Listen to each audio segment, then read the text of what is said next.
Hello and welcome to the White Collar Fitness Radio, the ultimate podcast for professionals striving to achieve optimal performance in today's fast-paced age.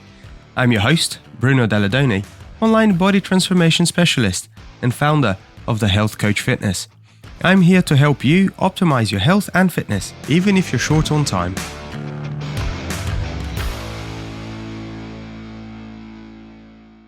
Welcome back, everybody. Today we're discussing injury-proofing your gains. Now, I've pushed too hard in the gym and felt the sting. Tweaks that make me wince just thinking about it. Today, I'm sharing 3 secrets to train hard and stay safe, no matter how packed my life gets. Let's keep these gains without breaking ourselves, please. So, injury pitfalls. Where I've gone wrong. So, I've definitely rushed my tempo before. So if you don't know what I'm talking about with tempo, go and have a quick listen to the episode I did on tempo. But tempo basically being the speed with which one performs a single rep. As you get tired, the tendency tends to just want to get it moving, get the set finished. And I'm guilty of it as anyone else is. And I've definitely been guilty of rushing a bit and then tweaking myself. Never great. Overtraining. Now, overtraining is a weird one, right? Because I'm not a big fan of the concept of overtraining, so much as I'm more a fan of the concept of under-recovering. And I'll tell you what I mean. So you would have been just before the 2012 Olympics, I was watching a documentary on Victoria Pendleton, whatever her name is. She was a Team GB sprint cyclist, indoor sprint cyclist. Think of her as the female version of Chris Hoy. And 2012 was going to be her last hooray before she retired. Anyway, so they were doing this documentary on her. And one of the things that she said, and she made it very clear, was that her job was training, right? Like she was a professional athlete on an international stage and her job was training. So she said that she trained between 35 and 38 hours a week. That's a full-time job. So if one can train nearly 40 hours a week without getting injured, it would suggest to me that training isn't so much the problem as it is the recovery that goes with it.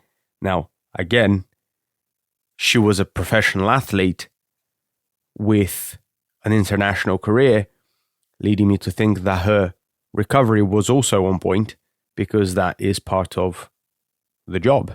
You have to recover. So with that out of the way, it's important for us to realize that most of us aren't in fact professional athletes and most of us have shoddy to middling recovery at best because of busy work lives, busy social lives, poor choices in terms of alcohol consumption, food choices, poor sleep patterns, so on and so forth. Now, if you've been listening to the podcast for any length of time, hopefully I've given you some ideas on how to improve your recovery, but this is a thing that happens to far too many people, is they under-recover and their recovery is actually fairly mediocre. So when that is the case, overtraining can definitely sneak up on you. And the more volume you do without resting your tissues, your joints, your connective tissues and all of this stuff can definitely take a toll. And also, this is important to emphasize on here, which is also your level of stress outside of the gym can impact on this, can also fall within this category. Next pitfall that a lot of us have been caught out by, let's say, is ego lifting. Everybody's whacked on a little bit too many plates on the barbell and tried to bench a bit too much. We've all been there. Don't tell me you haven't. But naturally, ego lifting is like the worst thing you can do because it means you can't usually stabilize the movement you're doing. You end up recruiting other body parts to do the lift. And here I'm thinking people that go way too heavy on a bicep curl and end up so pumping it up, using more of their hamstring than their actual bicep. So making sure that we're lifting appropriate weights to the things we're trying to do is obviously very important.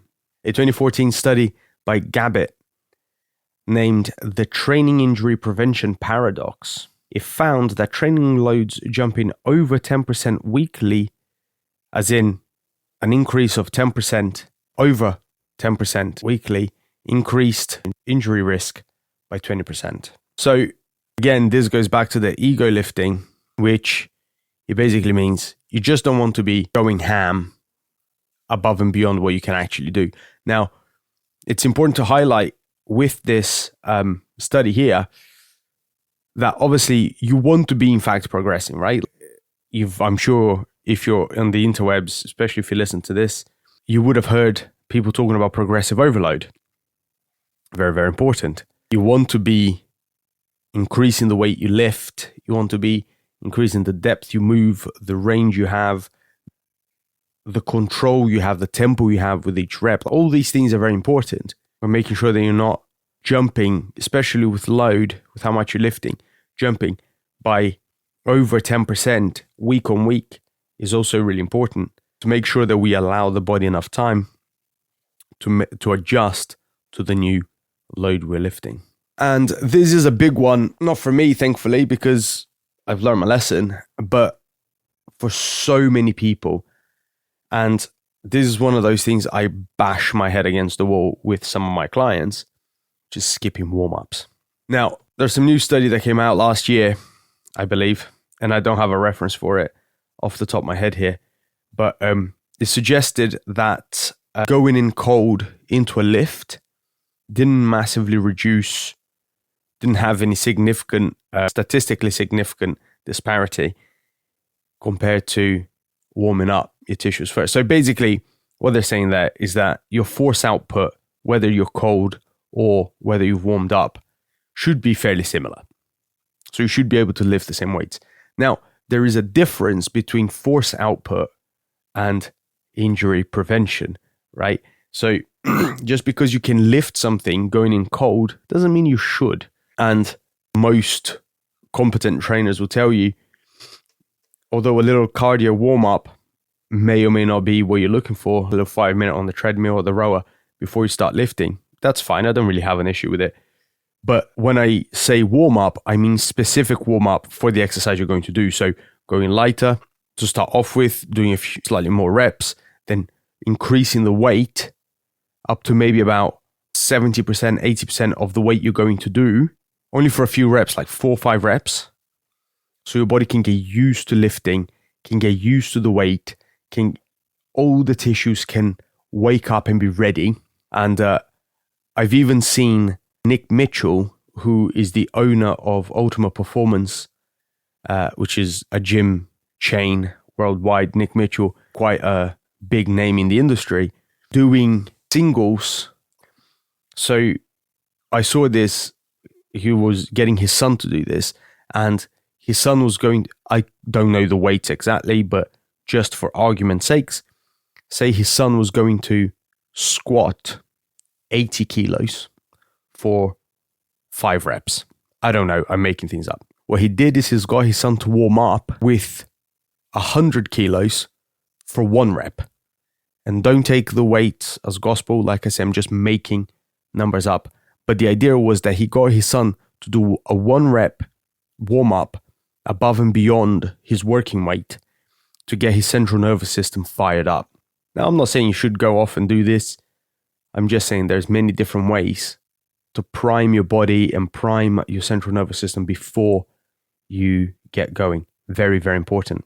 Dynamic warm-ups can also be a good way of doing things, and probably should be incorporated before your specific warm-up. They can increase tissue elasticity, making muscles and tendons a little bit more bendy, a little bit more stretchy, a little bit more pliable and ready for the lifts. Thinking here, things like leg swings or arm circles, just simple and effective to get your tissues ready to go. A 2011 study by Fradkin et al. named Effective Warming Up on Physical Performance, found that warm-ups slash injury risk by 30% across activities. Rep saves pain, basically.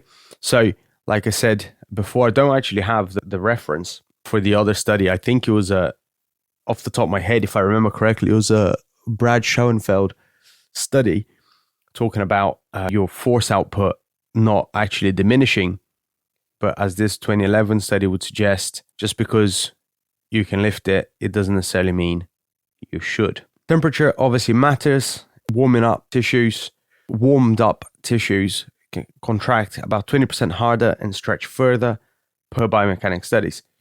Cold ones, they're stiff as a board and begging to tear. So all this stuff isn't great. We're going over here why warming up is important, and it's important to just realize that having your tissues ready to go and primed will save you on injuries, will save those tweaks. A 2007 study by Bishop named Warm Up to Performance Changes, and it found that muscle temperature increases of 1 to 2 degrees centigrade boosts power output by 5 to 10%. So this here actually would contradict the Schoenfeld study. By the way, I will get a reference for the Schoenfeld study and put it in the show description. And really, really important here, people that think the static stretching so last year, you tend to find that it actually loosens things a bit too much, actually compromising some of your stability. So I'm actually not a big fan of static stretching, period. The only time I think it has a place is if you're trying to zen out. You've worked out, now you're just trying to bring yourself back, calm yourself down, chill out, a bit of static stretching, a bit of breathing, whatever. But I'd actually prefer a bit of yoga at this point than just standing there, grabbing my toes, trying to stretch my hamstring. And almost like a last point here where warm-up's concerned is that it cuts fatigue. So studies do show they delay lactic acid buildup by up to 15%, which is huge. It means you can push harder, you can push more for longer, is what I mean here. So really, really good. So how would you go about it? Obviously, the prevention secret here is a 5-minute dynamic warm-up, some leg swings, arm circles, lunges. Just get moving. It's important. I actually, like I said earlier, prefer this than just going on the treadmill. Although I don't have an issue if that's how you want to go about things. But I do actually prefer just getting yourself warm in a slightly more dynamic and focused, intentional way. Also, it doesn't take very long. I think that's the next thing, right? Like, people sometimes think that they have to warm up for ages. You really don't. 3 to 5 minutes is good enough. Feel loose, feel ready to go, you feel psyched up, you feel you get in the zone. As we've spoken about before, your brain is very good at creating patterns. And if you can get your music right in those 3 to 5 minutes while you're doing your dynamic warm-up, it can dial you in for the rest of the session. So really, really important. You can create that pattern that your music goes in, you do your stretching, you do your dynamic warm-up, and boom, off you go. Important thing to emphasize here now is that this is separate. Your specific warm-up should be done before every single exercise you do, 1 or 2 sets. Get your stuff ready, especially if they're heavier weights, bigger compound movements, maybe even 3 warm-up sets might be warranted. So important, don't miss them. Next prevention tip here is slow down your reps. Just focus on a little bit more tempo, especially on the eccentric. Eccentric is a fancy word for the way down. I'm thinking here, and let me just caveat that all of this is very person dependent, right? If you are 6'9" and you've got limbs, if your arms are the length of a giraffe's neck, 3 seconds for you might feel very fast. I'm half the size of a hobbit, so my arms are teeny in comparison. So 3 seconds for you might feel like forever. So find that sweet spot, but on average, you should be looking at 2 to 3 seconds on your way down. You should be able to count the way down of your reps. This will help you feel when your muscles are still engaged. right? So many people, they move the weight from A to B without actually contracting the tissue, actively contracting the tissues they're trying to work.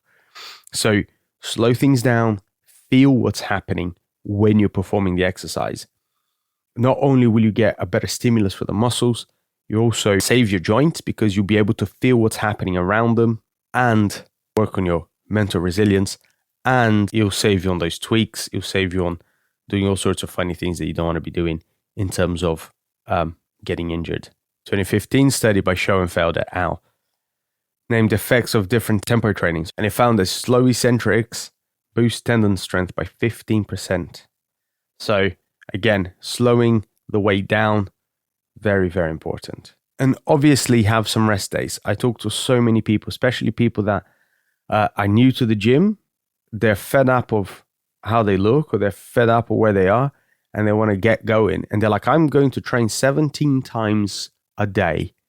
Like, no, buddy, no, you're not. Start where you're actually at. 2 to 3 times a week at the beginning. Have some rest days in between. Try that. It's important because it gives your muscles tissue to recover. It gives your tendons time to recover. It gives your central nervous system time to recover. If you're doing some big lifts and lifting some heavy weights, sometimes it'll take you 2 to 3 days for your brain to not feel beat up. I know often people just think about the muscular effects of some big lifts and lifting heavy and hooray, but there is also a neurological toll that goes with this. It's important to highlight that as well. Obviously, having those rest days will also just allow you to, when you go back in to attack it, to not be sore, right? There's nothing worse than you've already trained yesterday, a couple of days ago, you're sore, everything's hurting, and then you have to go and train again. Like, plan those rest days in effectively so that you can train effectively. Like I said before, it's less about overtraining and more about under-recovering.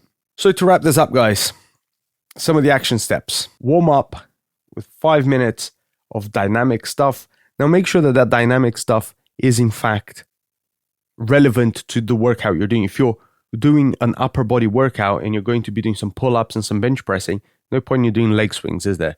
So make sure that the stuff you're doing is in fact relevant. Make sure that when you then go to your lifts, you do some specific warm-ups in increasing weight, reducing reps, getting your body ready for that movement pattern specifically. Next is slow down your tempo. Slow down those lifts so you can own that control, and you can make sure that you're not just throwing the weight around. You can make sure that you are happening to the weight as opposed to the weight happening to you. And make sure you plan those rest days effectively within your routine so that you're not just adding volume to tissues that are already traumatized, let's say. All right, guys, as always, share this with your friends, share it on social media if you're listening. I'm trying to really push this out, and your support is always invaluable. Thank you very much, and I'll see you guys next time.